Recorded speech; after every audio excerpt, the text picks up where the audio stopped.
반갑습니다. 오늘이 7월 11일입니다. 오늘 초복. 오늘 초복입니까? 11일. 예. 초복이 복가를 올렸군요, 자꾸. 제가 점심 때 수박 드리겠습니다. 수박을 더 일을 이해하자. 자, 우리는 계속해서 구약성경 민수기를 공부하고 있습니다. 우리가 이런 말씀을 공부하는 이유는 무엇입니까? 하나님을 믿는 거듭난 백성이 하나님의 뜻 가운데 살기 위해서 배우는 거죠. 그래서 항상 말씀 가운데서 우리에게 주는 의미가 무엇인지를 늘 생각해야 됩니다. 저지난주와 지난주에는 무엇을 배웠습니까? 발람 선지자가 불의의 싹을 위하여 모압왕 발락에게 이스라엘이 어떻게 하면 멸망을 당할 수 있다 하는 것들을 알려줬습니다.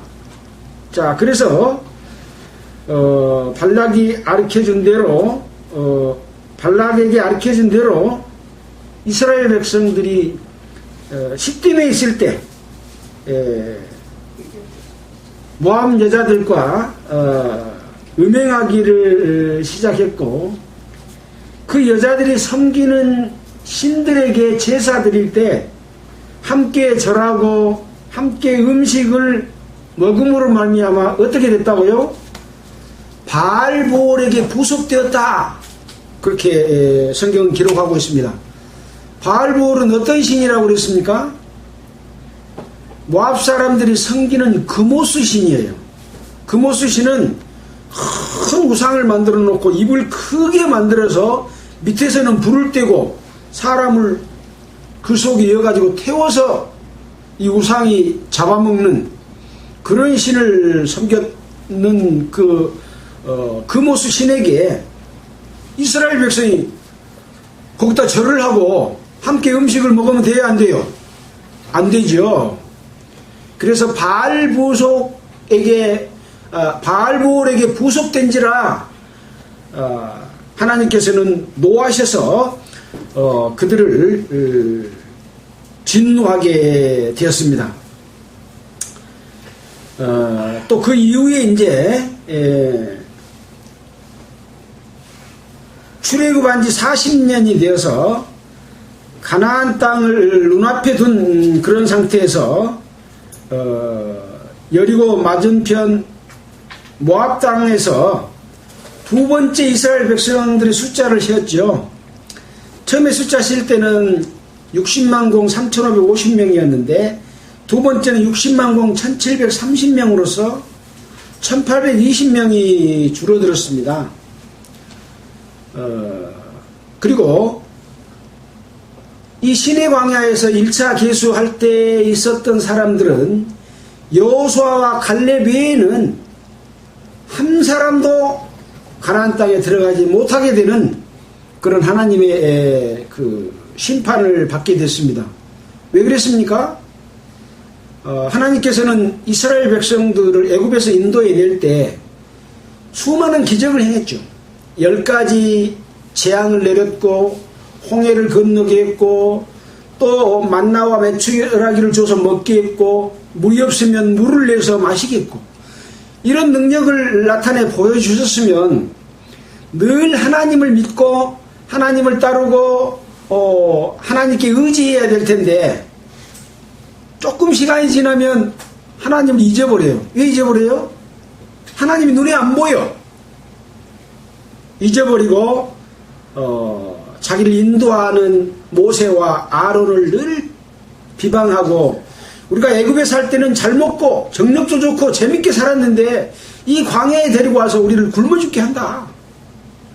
때로는 또 다른 장관을 하나 세워가지고 우리가 다시 가나안 땅으로 애굽 땅으로 돌아가자, 이렇게까지 이런 잘못들을 저질름으로 말미암아 특히 이제 도월에서 있었던 그런 사건과 또 가데스 바네에서 무리바의 물 사건으로 인해서 하나님께서 그때 20세 이상으로 계수된 자들은 가나안 땅에 들어가지 못한다라고 하는 심판을 받을 것을 말씀해 준 대로 2차 계수에는 그들이 들지 못했습니다. 이런 교훈들은 하나님의 백성이지만 하나님의 뜻대로 함께 살 때 축복을 받을 수가 있다라고 하는 것을 알려주는 내용이었죠. 자, 이제 오늘은 무슨 내용입니까? 민수기 27장인데요. 제목을 보면 슬로브앗의 딸들이라고 제목이 붙여져 있습니다. 이 내용을 살펴보면 이제 가나안 땅에 들어갔을 때 남아있는 이 숫자, 지파별로 숫자대로 지파의 수에 따라서 어떤다고요? 땅을 분배해 준다 그랬죠. 그러니까 숫자가 많으면 많은 면적을 받고 적으면 적은 면적을 받는데 어디로 갈 건가는 제비 뽑아서 해야 된다라는 기준을 줬습니다. 자, 그런데 오늘 이제 읽어보시면 알겠지만 이것은 족속이 준 땅이고 남자들에게 약속된 땅이었어요. 근데 슬로브앗의 딸들은 슬로브앗이 아들을 낳지를 못하고 딸만 5이 있었어요. 자, 어떤 내용인지 여러분과 함께 살펴보도록 하겠습니다. 민수기 27장입니다. 요셉의 아들 므낫세 가족의 므낫세의 현손 마길의 증손 길르앗의 손자 헤벨의 아들 슬로브앗의 딸들이 나왔으니, 지금 이 요셉의 아들 므낫세 가족의 족보를 위에서부터 아래로 시어내려갔습니다. 그러니까 요셉의 아들은 므낫세고 므낫세 밑에 마길 밑에 길르앗 밑에 헤벨 밑에 딸들을 낳았는데 헤벨 밑에 슬로보앗인데 슬로보앗이 딸들이 나왔으니 딸이 5명이다, 그런 이야기입니다. 여기서 현손이라는 말은 우리가 밑으로 내려가면 아들, 그 다음에 손자, 그 다음에 증손자 다음에 뭡니까? 고손자라고 하는데, 사실 고손자라고 하는 말은 안 맞는 말입니다. 높을 고자를 쓰기 때문에 위에 증조부 위에는 고조부가 맞아요. 높을 고자를 써서 고조부인데 밑으로 내려갈 때는 고손자라고 안 쓰고 현손이라고 쓴답니다. 그래서 현손이 이게 위로부터는 5대지요. 그래서 5째 손자다. 자, 그 딸들의 이름은 말라입니까 밀라입니까? 말라와 노아와 호굴라와 밀가와 다르사라, 5명의 딸들이 있었습니다. 그 딸들이 회막문에서 모세와 제사장 알르아살과 족장들과 온 회중 앞에 서서 가로되, 딸 5명이 이스라엘 백성들을 인도하는 모세와 그 다음에 이제 대제사장은 이제 아론은 죽었으니까 제사장 엘르아살이 이제 대제사장이 됐잖아요. 그 앞에와 온 회중 앞에 서서 이제 이야기를 합니다. 우리 아버지가 광야에서 죽었으나 여호와를 거스려 모인 고라의 무리에 들지 아니하였고, 고라는 아론과 그 아들들의 제사장 직분의 반기를 들면서 왜 우리가 당신들이 시키는 일만 우리가 해야 되냐, 우리도 제사장 자리를 주라 하고 반역을 일으켰던 자들이죠. 250명과 함께. 그래서 그들이 하나님의 벌을 봐서 불로 심판을 받고 고라의 그 함께했던 자들은 지진이 나서 땅속으로 묻어버리는 그러한 심판을 받았던 자였지 않습니까? 그 무리에 들지 않았고 자기 죄에 죽었고 아들이 없나이다. 여기 자기 죄에 죽었다는 말은 어떤 말일까? 관주를 보니까 그 민수기 16장 40절이라고 기록이 되어 있어요. 16장 40절 한번 보겠습니다. 민수기 16장 40절에 이런 내용이 기록이 되어 있습니다.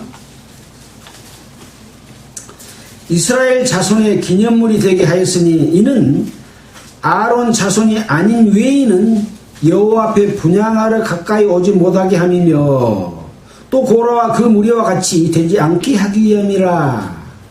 자, 그래서 이 제사를 드릴 때 레위 자손만 이 제사에 종사할 수가 있어서 그 외에는 여호와 앞에 분향하러 오지 못하게 했던 그런 상황이 있었어요. 그러니까 이것을 위반했을 때는 죽을 수도 있었겠죠. 여기에 관주를 그렇게 제시했습니다. 그러니까 어떤 죄 때문에 죽었다는 내용은 기록되지 않았지만 뭔가 하나님의 뜻에 맞지 않는 그런 상황 가운데서 또는 자연사했을 수도 있겠죠. 근데 여기 이제 자기 죄에 죽었다고 하는 말은 무엇입니까? 왜 죽어요? 사람이 죽는 것은 죄의 삭은 사망이기 때문에 죽습니다.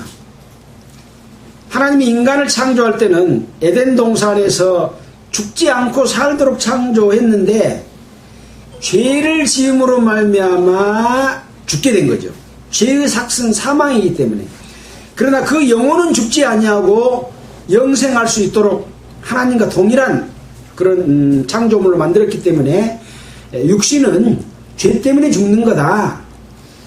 그래서 죄를 지면 그 값을 치르려면 반드시 죽어야 죄값이 치러진다라고 하는 것을 우리는 성경에서 배웠습니다. 어찌됐든 이 슬로브앗은 아들을 낳지 못하고 딸 5만 낳고 죽었습니다. 자, 4절에 어찌해야 아들이 없다고 우리 아버지의 이름이 그 가족 중에서 삭제되리까? 이제 돌아가시게 되면, 죽게 되면 그 기업이 그 사람 이름으로 해놓을 수가 없잖아요. 그러니까 기업 자체까지 삭제되어 버리는 거예요. 우리 아버지 형제 중에서 우리에게 기업을 주소서 하매 모세가 그 사연을 여호와께 품하니라.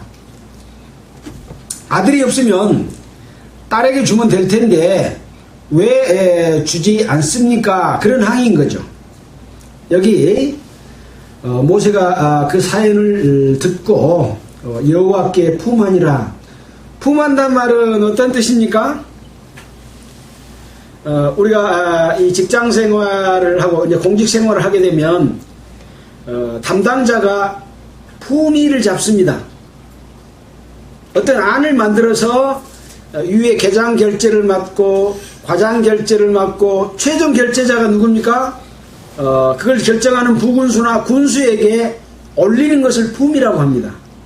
그러니까 안은 내가 만들지만 그걸 결정은 누가 해요?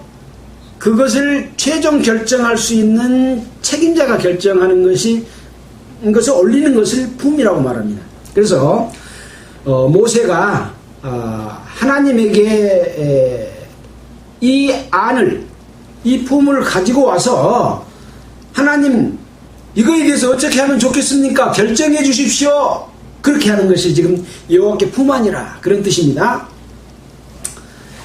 이제 여호와께서 모세에게 일러 가라사대 슬로브앗의 딸들의 말이 옳으니 너는 반드시 그들의 아비의 형제 중에서 그들에게 기업을 주어 얻게 하되 그 아비의 기업으로 그들에게 돌릴지니라. 자, 그래서 이스라엘의 12지파대로 주되 그 12지파는 밑에 족장들에게, 족속들에게 계속해서 유업을 나누어서 이렇게 주고 그 기업은 계속해서 유지가 됩니다. 그러니까 아들이 없으면 딸에게 주는 것이 맞다라고 하는 내용인 거죠. 자, 8절입니다. 모세 너는 이스라엘 자손에게 구하여 이르기를 사람이 죽고 아들이 없거든 그 기업을 그 딸들에게 돌릴 것이요 딸도 없거든 그 기업을 그 형제에게 줄 것이요 딸이 없으면 그 형제에게 기업을 줄 것이요 형제도 없거든 그 기업을 그 아비의 형제에게 줄 것이요 큰아버지나 작은아버지나 아비의 형제들에게 줄 것이요 그 아비의 형제도 없거든 그 기업을 가장 가까운 친족에게 지어 얻게 할지니라 하고 나 여호와가 너 모세에게 명한 대로 이스라엘 자손에게 판결의 율례가 되게 할지니라. 이렇게 해서 한 번 준 가나안 땅에서 줄 기업은 반드시 그 족속에게서 유지되도록 그렇게 해주시는 그런 판결의 율례가 되도록 해주셨습니다. 그리고 남자와 여자의 차별이 없이 기업을 반드시 주도록 그렇게 해주는 것이기 때문에 하나님이 축복 또 주시는 유업 기업들은 이렇게 이어진다. 없어지지 않는 것이다. 반드시 그 기업 내에 있는 것이다 라고 하는 것이고요. 자, 여기서 이제 우리가 살펴볼 것은 뭐냐면 이런 제도에 대해서 이스라엘 백성들이 그러면 그것을 자기의 재산 사유권이냐라고 하는 부분입니다.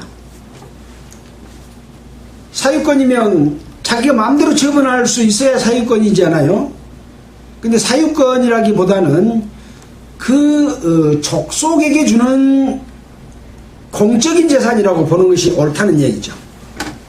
그래서 그 정해진 범위 내에서만 쓸 수 있는 다른 데다가 설령 팔아버리더라도 지금 이제 우리가 성경 가운데서 봤잖아요. 빚이 있어가지고 그 빚으로 인해서 다른 사람에게 물건을 팔게 되면은 7년이 지나면 희년이 돌아오잖아요. 희년 때에는 다시 그것을 그 족속에게로 되돌려줘서 원위치로 만들어주는 그런 일들이 있었기 때문에 토지를 개인의 것이 아닌 그 족속 그 지파의 것으로 영원히 존재한다 라고 하는 그런 의미가 있다는 거죠. 그러니까 우리가 사실은 세상에서 살고 사유재산권을 행사하지만 엄격히 따지고 보면 우리가 죽은 이후에는 그것이 자기 재산이 아니죠.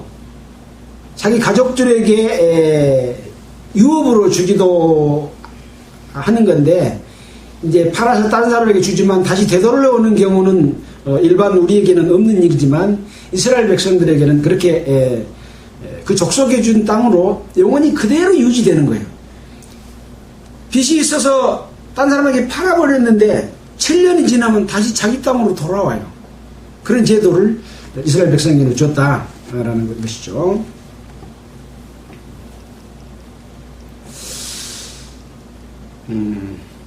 자,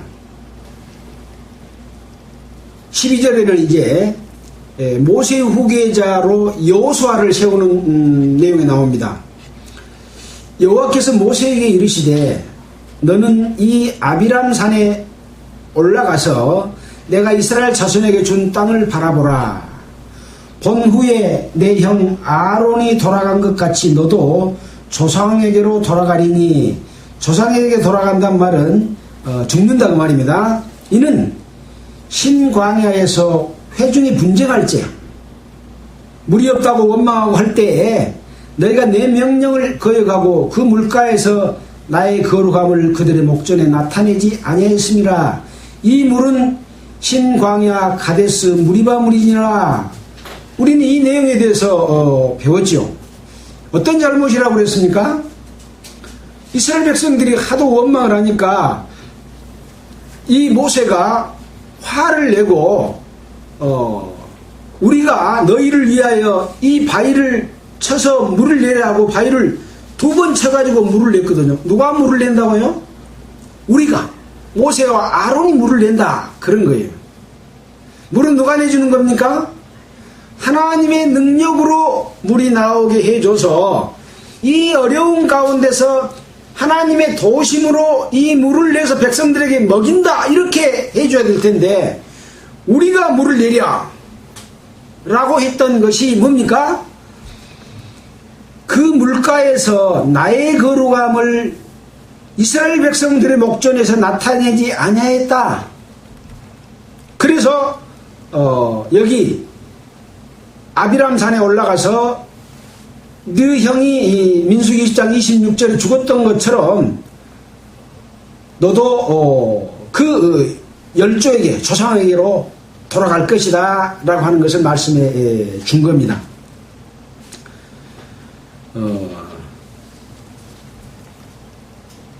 여기 아비람산이라고 했는데 민수기 34장을 한번 볼까요? 뒤에 조금 넘겨서 34장에 보면 모세가 죽는 광경이 나와 있습니다.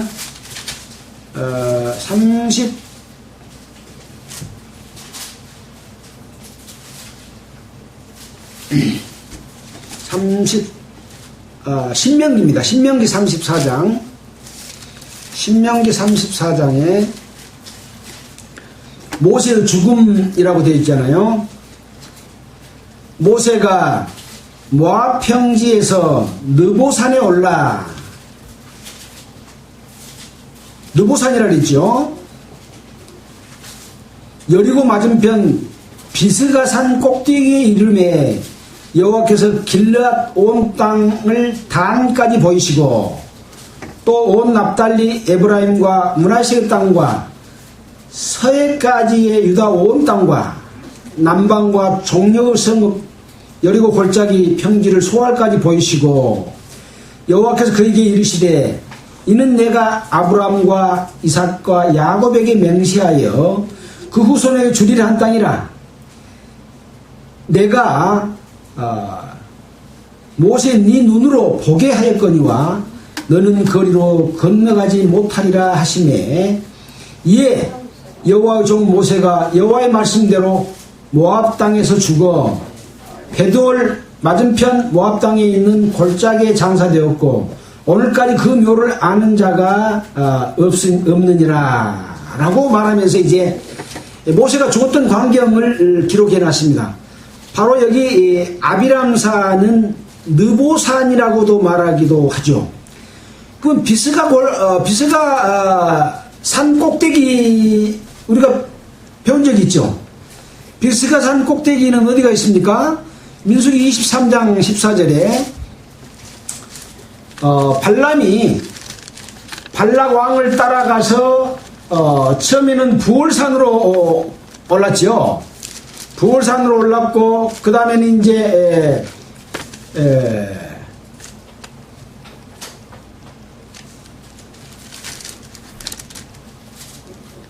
23장 14절에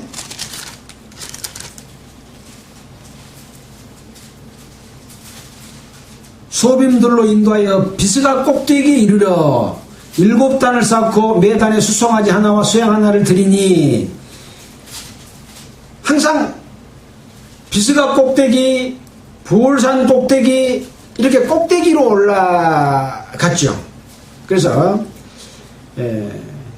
이 하나님을 도전하고 하나님께 늘 거역한 자들은 하나님과 도전하기 위해서 높은 곳을 좋아합니다.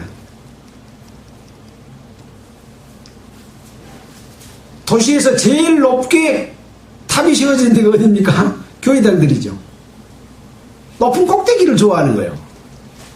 하늘에 닿게 하기 위해서. 이 땅의 건물 중에 가장 높았던 건물이 무슨 건물이었습니까? 바벨탑 건물이잖아요. 홍수가 일어나면 우리가 여기 꼭대기를 세워서 우리가 흩어짐을 면하자. 인간의 문명의 극치는 하나님을 대적하고 인간 스스로가 살 길을 찾는 것이 바로 이 바벨탑 사건이었습니다. 현재의 기독교는 이 바벨탑과 같은 종교탑이 되어버린 거죠. 그런 꼭대기의 의미는 그런 의미를 담고 있습니다. 자, 다시 민수기 27장입니다. 그래서 여기 아비람산은 느보산이라고 하기도 하고 비스가산 꼭대기가 있는 그런 곳이고 발락을 따라서 거기 가서 제사를 지내는 그런 곳이기도 합니다. 자, 그곳에서 이제 죽을 것을 하나님께서 모세에게 말씀을 합니다. 15절입니다. 모세가 여호와께 여짜와 가로되 여호와 모든 육체의 생명의 하나님이시여 원컨대 한 사람을 이 회중 위에 세워서 그로 그들 앞에 출입하며 그들을 인도하여 출입하게 하사 여호와의 회중으로 목 잡는 양과 같이 되지 않게 하옵소서. 모세는 하나님이 네가 무리바 물에서 나의 거룩함을 나타내지 않았기 때문에 너를 여기서 죽이겠다 라고 하지만 모세는 자기 걱정한 것이 아니라 이스라엘 백성을 인도할 수 있는 그런 사람을 주셔서 물 없는 목자 없는 양과 같이 되지 않게 해주십시오 라고 하고 있습니다. 저는 이 모세에 대해서 정말 어렸을 때 애굽 왕의 손에 죽지 않기 위해서 어린아이를 칼퇴상자에 넣어가지고 부모가 물에 띄어 버렸잖아요.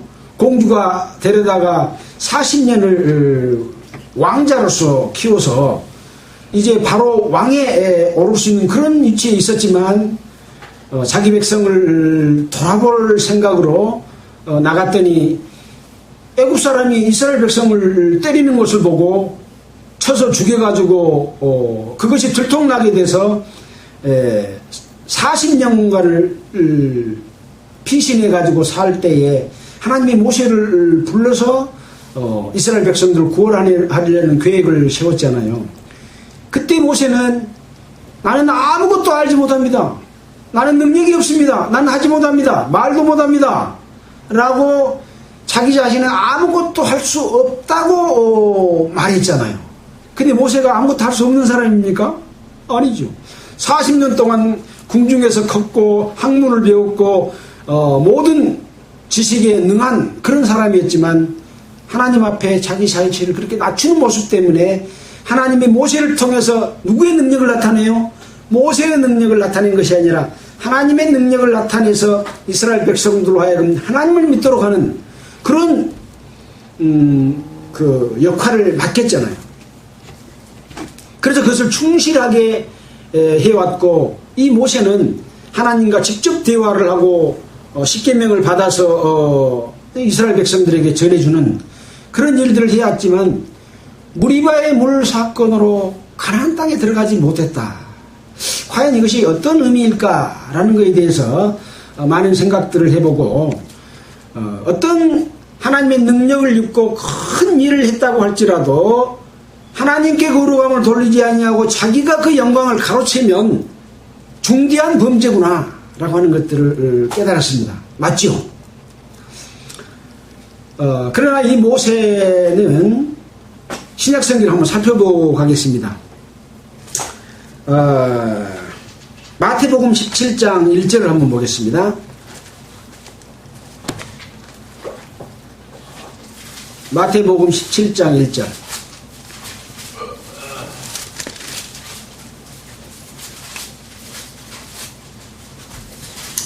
이제 모세도 죽었고 이스라엘 백성의 역사가 쭉 이어지고 말라기를 지나서 마태복음, 이제 예수님이 이 땅에 오셨을 때의 상황이죠.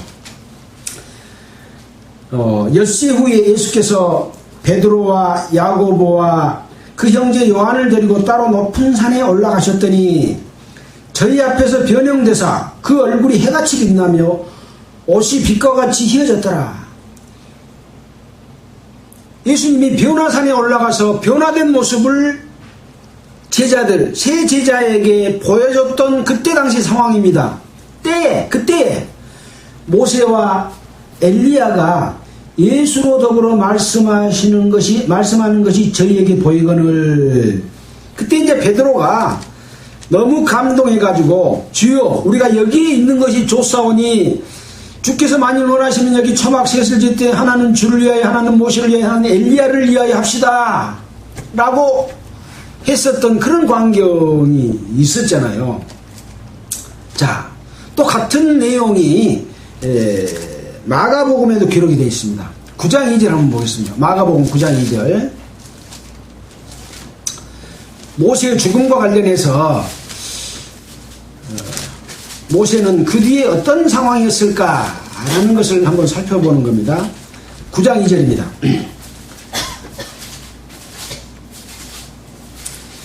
엿새 후에 예수께서 베드로와 야고보와 요한을 데리고 따로 높은 산에 올라가셨더니 저희 앞에서 변형되사 그 옷이 광채가 나며 세상에서 빨래하는 자가 그렇게 희귀할 수 없을 만큼 심히 희어졌더라.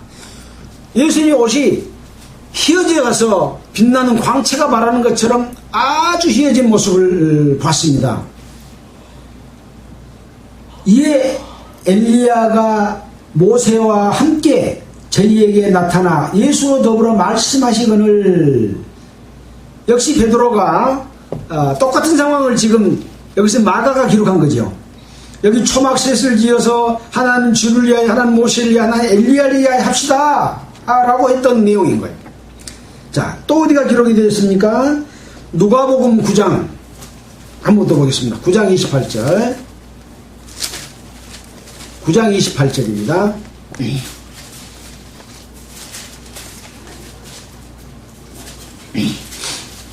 이 말씀을 하신 후 8일쯤 되어 예수께서 베드로와 요한과 야고보를 데리시고 기도하시러 산에 올라가사 기도하실 때에 용모가 변화되고 그 옷이 희어져 광채가 나더라.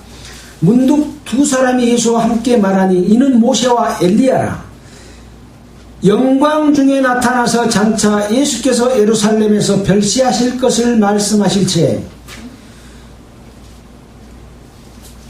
모세와 엘리야가 어떻게 나타났다고요? 영광 중에 나타나서 예수께 예수께서 별시하실 것을 말씀하실세 라고 기록을 하고 있습니다. 자, 그래서 이 모세는 하나님께 영광 돌리지 않음으로 말미암아 느보산, 오늘 말하는 아비람산에 올라가서 죽었지만 그는 예수님 앞에 영광스러운 모습으로 나타나서 함께 대화할 수 있는 그런 사람이다 라고 하는 생각해 볼 수가 있습니다. 왜 그렇게 됐을까요? 모세는 이 잘못을 저지른 이후에도 계속해서 그것을 뉘우치고 하나님의 뜻을 따라서 살았습니다. 지금 오늘 기록되어 있는 내용도 너는 이 아비람산에 올라가서 네 형 아론처럼 니도 죽이겠다 라고 말씀하시지만 모세는 여호와 앞에 묻습니다. 이 회중으로 목자 없는 양과 같이 되지 않게 하옵소서 라고 할 정도로 모세는 자기의 잘못으로 하나님의 심판을 받기는 받았지만 그것을 받아들이고 인정하고 계속해서 하나님과 동행하면서 이스라엘 백성들을 인도했다. 그러나 자기 잘못 값은 받아요, 안 받아요? 받죠. 그래서 구원받은 하나님의 백성, 하나님이 일을 했던 사람들이라도 그 하나님 앞에 잘못한 것에 대해서는 반드시 심판을 받으나 그걸로 인해서 뭐 지옥에 간다거나 그런 상황은 아니고 그것을 뉘우치고 반성하고 함께하면 늘 용서해 주신다라고 하는 걸 우리는 배워서 알고 있죠. 생각나는 말씀이 어떤 말씀입니까? 우리가 배웠던 붉은 암송아지의 잿물로 늘 씻어서 우리가 생활 가운데 지은 죄를 용서받았잖아요. 예수님은 6월절 어린 양의 역할을 했지만 또 이스라엘 백성들이 생활 가운데서 지은 죄를 용서받는 이 암송아지의 잿물과 같이 우리를 위해서 한 번 제사를 드리고 영원한 효과를 나타내도록 해놓으셨고 하나님의 우편에서 우리를 위하여 늘 강구하고 계시기 때문에 우리가 잘못을 저질렀을지라도 돌이켜 하나님 앞에 용서함을 구하면 용서해 준다라고 하는 거죠. 그러니까 중요한 건 뭐예요? 잘못을 인정하고 돌이키는 것이 중요하다라고 하는 것이죠. 사람은 누구나 잘못을 저지를 수가 있습니다. 그러나 그 잘못을 지적받고 돌이켰을 때 주님께서는 다시 함께 하시고 그를 영광 가운데로 이끌어 주신다라고 하는 것을 우리는 모세를 통해서 예수님과 함께 변화산에 올라가서 만났을 때 영광스러운 모습으로 와서 예수님이 죽을 것에 대한 이야기를 했다는 것에서 확인할 수가 있는 겁니다. 18절입니다. 여호와께서 모세에게 이르시되 눈의 아들 여호수아는 신의 감동된 자니 너는 데려다가 그에게 안수하고 그를 제사장 엘르아살과 온 회중 앞에 세우고 그들의 목전에서 그에게 위탁하여 내 전기를 그들에게 돌려 이스라엘 자손의 온 회중으로 그에게 복종하게 하라. 그러니까 모세는 하나님의 능력을 받아서 행함으로 말미암아 그것이 모세가 백성들에게 존귀함을 받게 된 이 존귀를 이제 여호수아를 세워서 여호수아에게 그 존귀를 돌려서 이스라엘 자손으로 이 여호수아에게 복종하게 하라. 이렇게 하나님께서 말씀하셨습니다. 그러니까 모세 자체가 존귀한 것이 아니라 하나님의 능력을 받아서 존귀하게 되는 그 능력을 여호수아에게 위탁하는 거죠. 돌리는 겁니다. 그는 제사장 엘르아살 앞에 설 것이요 엘르아살은 그를 위하여 우림의 판결법으로 여호와 앞에 물을 것이며 그와 온 이스라엘 자손 곧 온 회중은 엘르아살의 말을 쫓아 나가며 들어올 것이니라. 이제 모세는 이스라엘 백성을 인도하는 인도자였지만 하나님의 뜻을 따라서 하나님과의 관계 속에서 늘 백성의 죄를 용서해주는 죄 용서함의 역할을 해준 것은 누가 했습니까? 대제사장 아론이 했습니다. 그리고 그 아들 엘르아살이 했습니다. 비록 이 여호수아를 세웠지만 이 여호수아는 엘르아살 앞에 서서 그를 위하여 우림의 판결법으로 여호와 앞에 물어야 되는 겁니다. 우림의 판결법은 어떤 판결법일까요? 우리가 우림에 대해서 출애굽기 28장 30절 한번 볼까요? 출애굽기 28장 30절.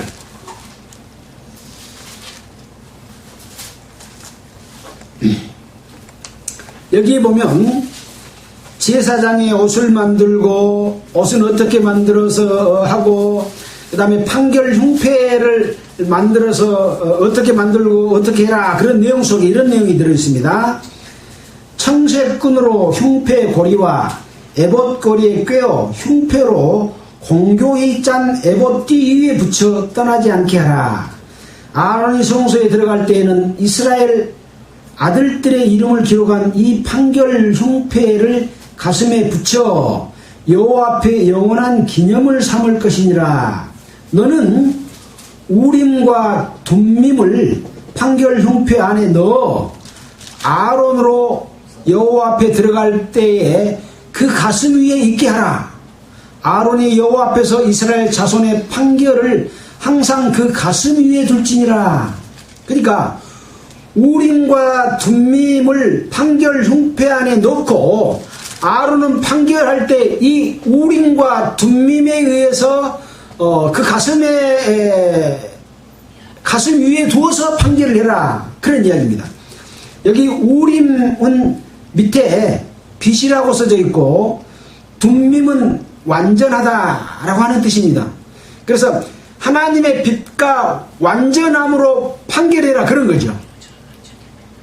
그러니까 판결을 할 때는 늘 이것을 가슴에다가 두어서 하나님의 빛과 완전함으로 이스라엘 백성들을 판결하는 거죠. 그래서 여기 우림의 판결법이라고 하는 것은 여호와 앞에 항상 물어보고 여호와의 뜻을 따라서 판결하도록 하는 거죠. 모세도 오늘 아까 슬로보아서 딸들이 자기가 주장하며 아버지가 죽었다고 해서 왜 아버지 이름을 없애버리고 그 기업을 없애버립니까? 이것을 우리에게 주소서라고 했을 때 누구한테 물어봤어요? 판결은 누가 해요? 모세가 판결해야 될 위치에 있지만 자기 판결을 하지 아니하고 여호와 앞에 품해가지고 여호와의 뜻을 따라서 그 명을 따라서 판결했잖아요.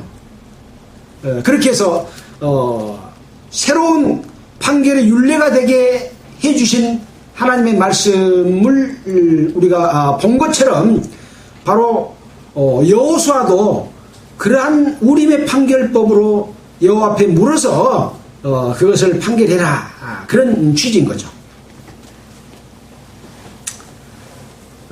우리는 이런 것을 왜 배운다고 그랬습니까?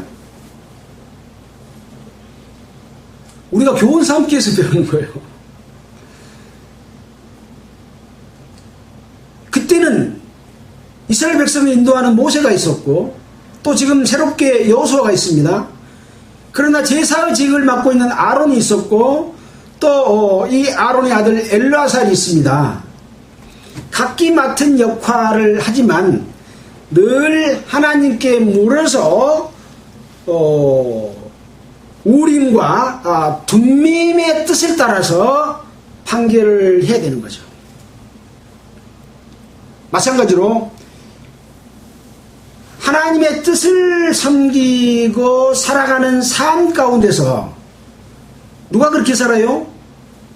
구원받은 하나님의 백성이 그렇게 살아야 되잖아요. 늘 잘못한 일들이 일어났을 때 누가 판결해요? 목사가 판결해요? 목사가 판결하면 큰일 나죠. 설령 목사가 어떤 역할로서 그것을 결정한 일이 있다고 할지라도 우림과 둠밈의 판결에 따라서 판결해야 된다. 하나님 앞에 물어보고 지금 하나님한테 물어보면 대답해줘요? 직접 대답하는 일은 없죠. 왜? 성경에 다 기록이 났으니까. 여태 우리가 배운 것은 다 하나님이 이렇게 하신다는 것을 가르쳐주죠.